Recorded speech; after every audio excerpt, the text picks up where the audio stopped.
Good evening to all. நம்ம இன்றைக்கி பார்க்க போகிற கிளாஸ் பார்த்திங்கன்னா செல்ஸ் இன் சீரீஸ் பார்த்துடலாம். இதில் நம்ம ரெசிஸ்டர் இன் சீரீஸ் பார்த்துருக்குறோம், ரெசிஸ்டர் இன் பேரல் பார்த்தோம்.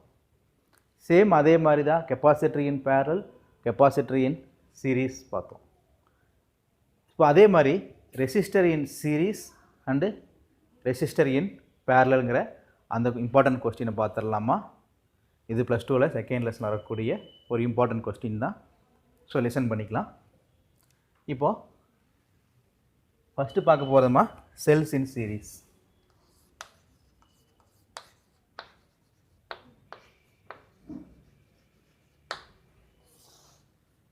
இப்போ செல் அப்படின்னா உங்களுக்கு என்னென்னு தெரியும். இப்போ செல் அப்படிங்கிறது நமக்கு ஒரு கெமிக்கல் எனர்ஜியை வந்து நமக்கு எலக்ட்ரிக்கல் எனர்ஜியை கன்வெர்ட் பண்ணி கொடுக்கக்கூடிய ஒரு இன்ஸ்ட்ருமெண்ட் அப்படிங்கிறது உங்களுக்கு தெரியும். இதில் பாருங்கள், நான் இது ஒரு செல்லை கன்சிடர் பண்ணிக்கிறேன். ஓகேவாம்மா?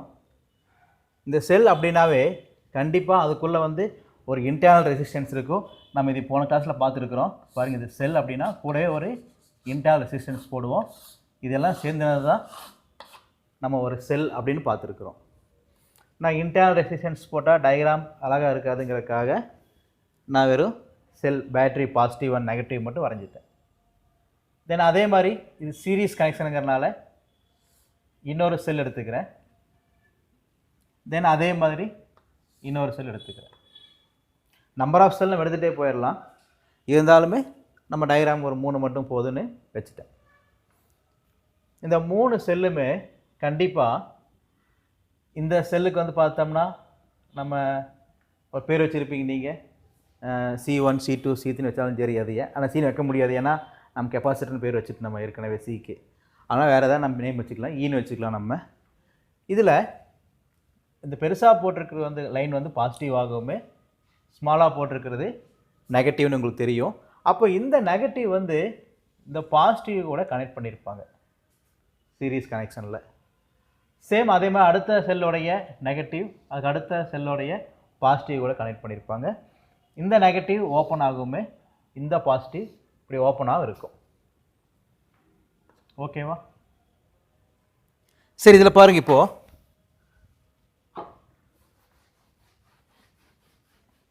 இதில் பாருங்கள், அந்த ஓப்பனாக இருந்த இந்த பாசிட்டிவ் டெர்மினல், இங்கே ஓப்பனாக இருந்த நெகட்டிவ் ஒரு டெர்மினல் கூட நான் ஒரு எக்ஸ்டர்னல் ரெசிஸ்டன்ஸுமா புக்கில் வந்து பார்த்தீங்கன்னா இந்த எக்ஸ்டர்னல் ரெசிஸ்டன்ஸுக்கு பதிலாக பல்ப் போட்டிருப்பாங்க. ஏன்னா பல்புக்குள்ளேயே நமக்கு என்ன சார், நமக்கு ஒரு ரெசிஸ்டன்ஸ் இருக்குது, அதனால் அதை நம்ம ஆர்னு கன்சிடர் பண்ணிக்கலாம். அப்போ இந்த பாசிட்டிவ் டெர்மினலை இது கூட கனெக்ட் பண்ணிட்டேன், நெகட்டிவ் டெர்மினலை இது கூட கனெக்ட் பண்ணிட்டேன். இப்போ இதுக்குள்ளே பாருங்கள், இன்டர்னல் ரெசிஸ்டன்ஸ் ஒவ்வொரு செல்லுக்குமே இருக்கும். அப்போ இந்த இன்டர்னல் ரெசிஸ்டன்ஸ் வந்து பார்த்தீங்கன்னா நான் இதைய R1, இதுக்கு வந்து R2, இதுக்கு R3ன்னு நான் கன்சிடர் பண்ணிக்கிறேன். R1 R2 R3ன்னு. அப்புறம் ஒவ்வொரு செல்லுக்குமே ஒவ்வொரு EMF இருக்குமா, எலக்ட்ரோமோட்டிவ் ஃபோர்ஸ். நம்ம ஏற்கனவே பழைய கிளாஸில் பார்த்துருக்குறோம். அப்போ இந்த எலக்ட்ரோமோட்டிவ் ஃபோர்ஸ் வந்து Ψ1, இது Ψன்னு எடுத்துக்கலாம். எல்லாமே Ψ1 Ψ2 Ψ3 எடுத்தாலும் சரி. நீங்கள் இல்லை ஜென்ரலாக நம்ம Ψன்னு வச்சிடலாம், ஏன்னா சீரீஸ் கனெக்ஷன் தானே, EMF எல்லாம் ஒரே மாதிரி தான் இருக்கும். ஸோ அதனால் அந்த கன்ஃபியூஷன் நமக்கு வேண்டியதில்லை, அது Ψனே வச்சிடலாம் நீங்கள். ஓகேவாம்மா? இப்போ படத்தை நம்ம வரைஞ்சாச்சுமா. படத்தை பற்றி ஒரு எக்ஸ்ப்ளனேஷன் எழுதணும் அப்படின்னா கண்டிப்பாக நீங்கள் இதில் எழுதிடலாம். இதில் எந்த டவுட் இருக்காதுன்னு நினைக்கிறேன். சரி, இப்போ எக்ஸ்டர்னல் நான் ரெசிஸ்டன்ஸ் கனெக்ட் பண்ணியிருக்கிறேன். கண்டிப்பாக அதுக்குள்ளே ஒரு வோல்ட் இருக்கும். அந்த வோல்ட்டு வந்து இங்கே எப்படி நம்ம எலக்ட்ரோமோட்டிவ் ஃபோர்ஸ் ஈன்னு எடுத்தோம்ல சார், அதே மாதிரி என்ன சார் ஆச்சம்மா, இங்கே வந்து பார்த்தீங்கன்னா ஒரு வோல்ட் இருக்கும். அந்த வோல்ட்டை நான் வீனு கூட கன்சிடர் பண்ணிக்கலாம். நமக்கு சீரீஸ் கனெக்ஷனுக்கு அது தேவைப்படாது, இருந்தாலும் அதை நீங்கள் வச்சுக்கலாம். நீங்கள் இப்போ டயக்ராமில் ஏதாவது டவுட் இருக்குதா உங்களுக்கு? சரி, இப்போ அடுத்தது கால்குலேஷன் பார்ட்டுக்குள்ளே என்ட்ரு ஆகிடலாமா? இப்போது the total EMF of the battery பார்க்கலாம். சரியாம்மா? total EMF of the battery.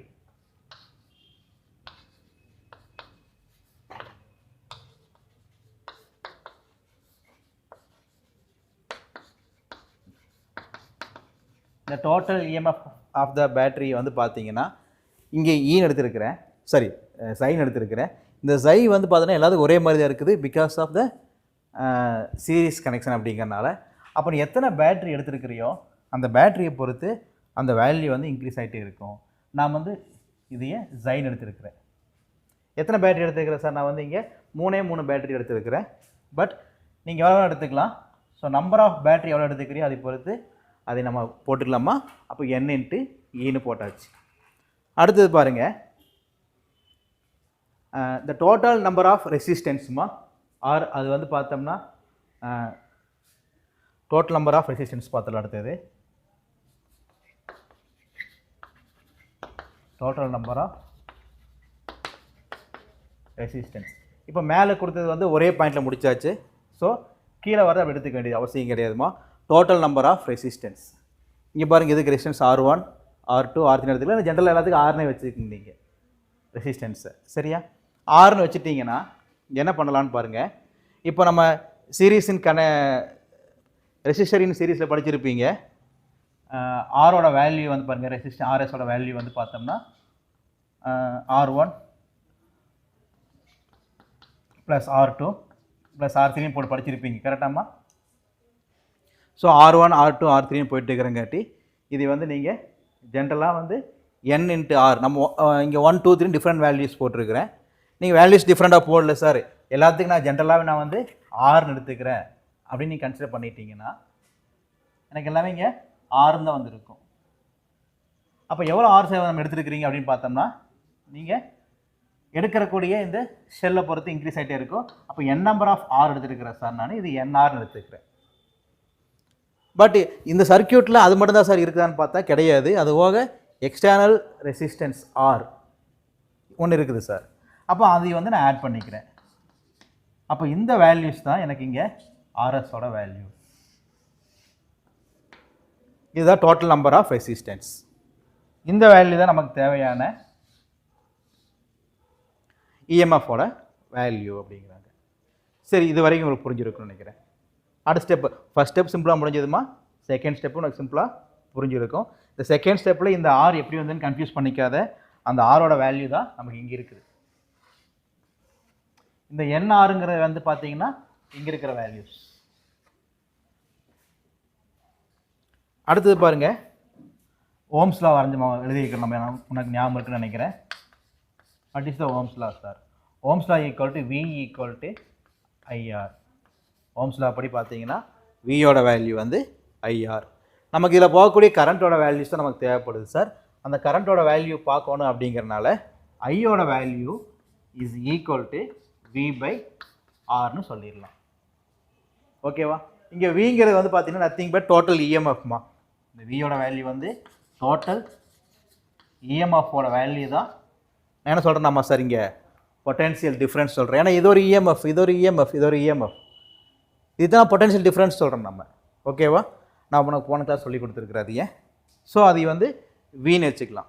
அந்த வி தான் நான் டோட்டல் இஎம்எஃப்னு போட்டேன். By R. ஆருங்கிறது டோட்டல் நம்பர் ஆஃப் ரெசிஸ்டன்ஸ்மா. அப்போ டோட்டல் நம்பர் ஆஃப் ரெசிஸ்டன்ஸ் அப்படின்னு போட்டு ஷார்ட் ஃபார்ம் முடிச்சிட்டீங்க. சரியா? ஓகே.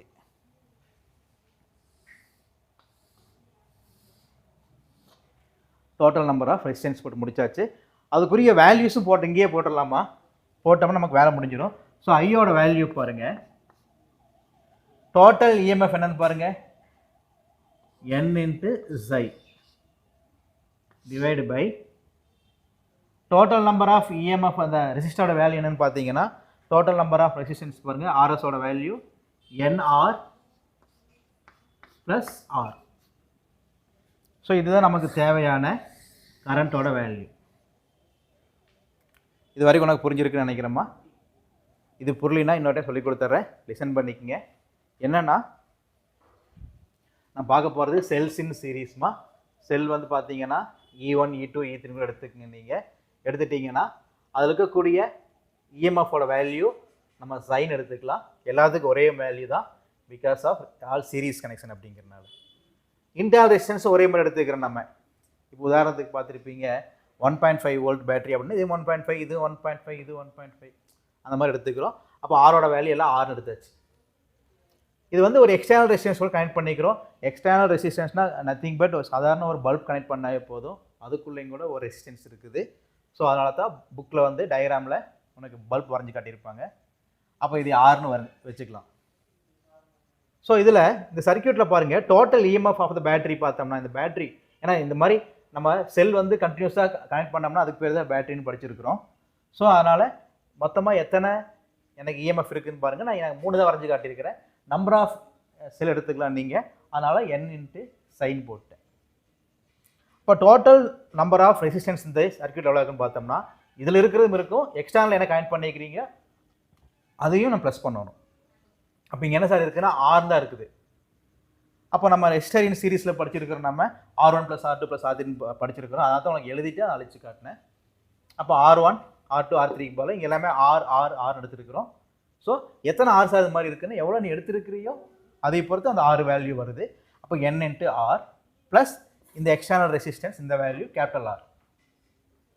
சரி, இது செகண்ட் ஸ்டேஜ் முடிஞ்சது. தேர்ட் ஸ்டேஜில் பாருங்கள், ஓம்ஸ் லா யூஸ் பண்ணி கரண்ட் வேல்யூ பார்க்க போகிறோம். அப்போ V = IR. அப்போ ஐயோட வேல்யூ V/R. விங்கிறது இங்கே என்னென்னு பார்த்தோம்னா டோட்டல் இஎம்எஃப். ஏன்னா இஎம்எஃப் தானே இங்கே அது இன்க்ரீஸ் ஆகும்போது அது வோல்ட்டாக மாறுது நமக்கு. பை என்னவா சார் நமக்கு இங்கே டோட்டல் நம்பர் ஆஃப் ரெசிஸ்டன்ஸ் எடுத்துருக்கிறோம். ஸோ இந்த ரெண்டையும் நான் டிவைட் பண்ணோம்னா இஎம்எஃபோட value n into Xi divide by total number of resistance வந்து பார்த்தீங்கன்னா NR ப்ளஸ் Rன்னு இந்த ரெண்டு வேல்யூ டிவைட் பண்ணி இங்கே எழுதிட்டேன். சரி, இது போக அவங்க 2 கேஸ் பிரிக்கிறாங்க. இதில் நான் கேஸ் 1 எழுதி காட்டுறேன் பாருங்கள். இதில் கேஸ் 1மா, இந்த கேஸ் 1ல் பார்த்தீங்கன்னா எனக்கு இன்டர்னல் ரெசிஸ்டன்ஸ் ஆரோட வேல்யூ வந்து இன்டர்னல் ரெசிஸ்டன்ஸ் இந்த ஆரோட வேல்யூ வந்து very less than capital R எடுத்துக்கலாம். ஃபர்ஸ்ட் என்ன நினைக்கிறாங்களாம்மா, very less than capital R எடுத்துருக்கிறாங்க. ஓகேவா?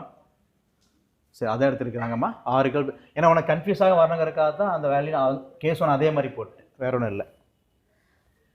இப்போது இதில் என்ன சார் ஆகுதுன்னு பார்த்தோம்னா ஆரோட value R is very small compare with ஆமாம் sir capital R,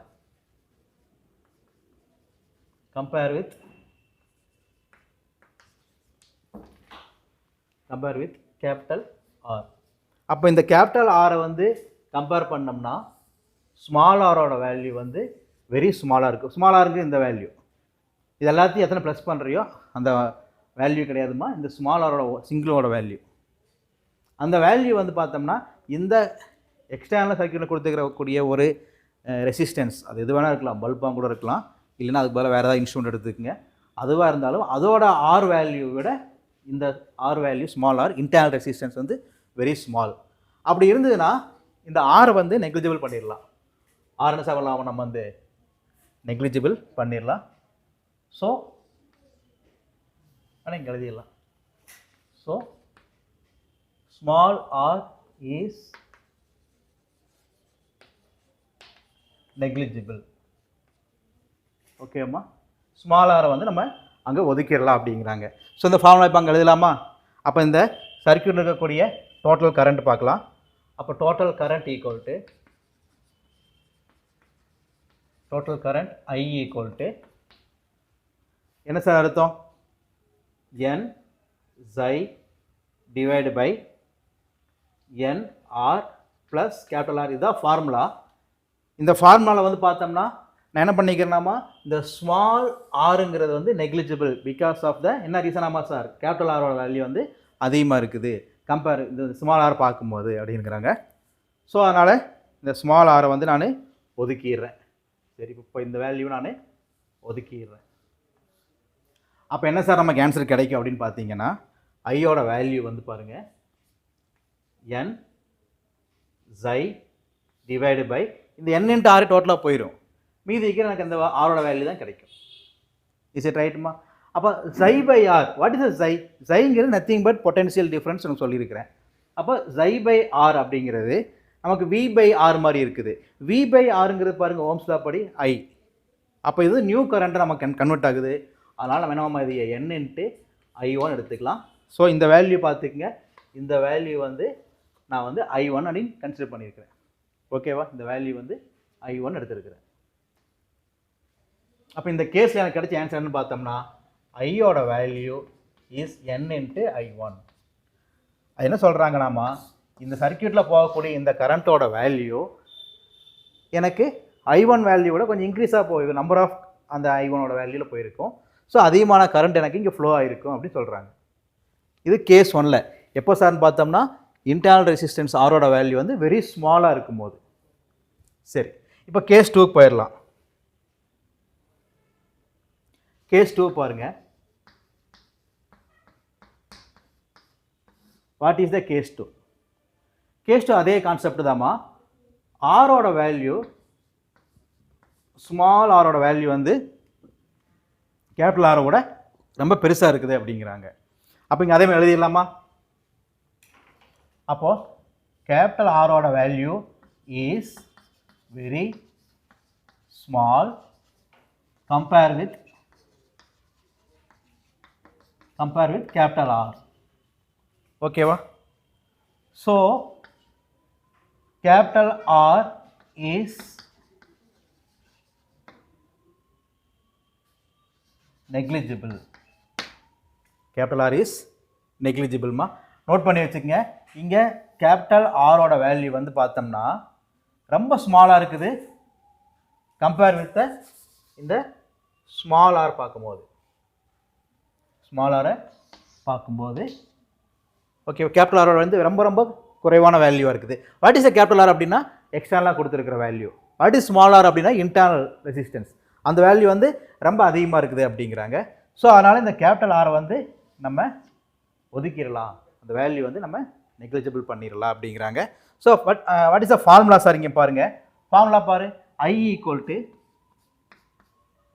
N Xi divide by NR plus R. NR plus R. இதில் என்ன சார் பண்ணி சொல்கிறாங்களாம்மா? R is very small, so ஆரை ஒதுக்கிடுங்க அப்படின்ட்டாங்க. அப்போ ஆரோட வேல்யூ பாருங்கள், திஸ் இஸ் த ஆர். அந்த ஆரோட வேல்யூ ஒதுக்கியாச்சு. இப்போ what is remaining answer sir அப்படின்னு பார்த்தீங்கன்னா, remaining answer N into Xi divide by N into R. What is next step sir பார்த்தோம்னா இந்த N கேன்சல் ஆயிரும். வாட் இஸ் ரிமைனிங் ஆன்சர் அப்படின்னா Xi by R. Xi by ஆருங்கிறது பாரு, இந்த ohms law படி பார்த்தோம்னா V பை ஆர் மாதிரி தான் இருக்குது. பிகாஸ் இந்த ஐயோட வேல்யூ V பை ஆருங்கிறத அங்கே Xi பை ஆர்னு போட்டிருக்கிறோமா. ஸோ இந்த வேல்யூ நம்ம I1 எடுத்திருப்போம். எனக்கு போன கேஸ்லேயும் உனக்கு போட்டு காட்டியிருக்கிறேன். அந்த வேல்யூ நான் I1 எடுத்திருக்கிறேன். ஸோ அதனால் ஐயோட வேல்யூ ஈக்குவல் ஃபார் I1 தான்.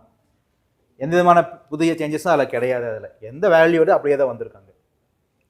சரி, இதுலேருந்து நமக்கு என்ன சார் தெரியுது அப்படின்னு பார்த்தீங்கன்னா, நல்லா கேட்டுங்க. ஒரு புது செல் ஆர் புது பேட்டரியாக இருந்ததுன்னா அதோட இன்டர்னல் ரெசிஸ்டன்ஸ் வந்து கம்மியாகுமே, கரெக்டாக கரண்ட் ஃப்ளோ வந்து அதிகமாக இருக்கும். பாரு, இதில் எடுத்துக்கங்க, கேஸ் 1 எடுத்துக்கங்க. கேஸ் 1ல் இன்டர்னல் ரெசிஸ்டன்ஸ் வந்து பார்த்தோம்னா ரொம்ப கம்மியாக இருக்குது. ஏன்னா இது வந்து நியூ செல். அதனால் கரண்டோட வேல்யூ பாருங்கள் N டைம்ஸ் I1 அதிகமாகிருச்சு. அதனால் ஸோ இந்த கான்செப்ட் மறந்துடாத.